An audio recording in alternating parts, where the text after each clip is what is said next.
നമസ്കാരം, ഇത് IBN Malayalam. ഗതിനിർണയ ഉപഗ്രഹമായ NVS-02 വിക്ഷേപണം പരിപൂർണ വിജയം.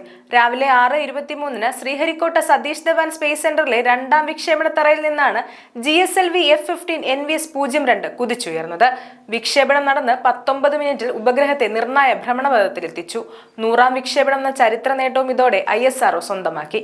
ISROയുടെ ചെയർമാനായി V. നാരായണൻ ചുമതലയേറ്റ ശേഷം നടക്കുന്ന ആദ്യ ദൗത്യം കൂടിയാണിത്. സ്ഥാനനിർണയം, നാവിഗേഷൻ, സമയം എന്നിവയുടെ കൃത്യതയ്ക്കായി ISRO വികസിപ്പിച്ച 7 ഉപഗ്രഹങ്ങളുടെ ശ്രേണിയാണ് നാവിഗേഷൻ വിത്ത് ഇന്ത്യൻ കോൺസ്റ്റലേഷൻ അഥവാ നാവിക് എന്ന് പറയുന്നത്.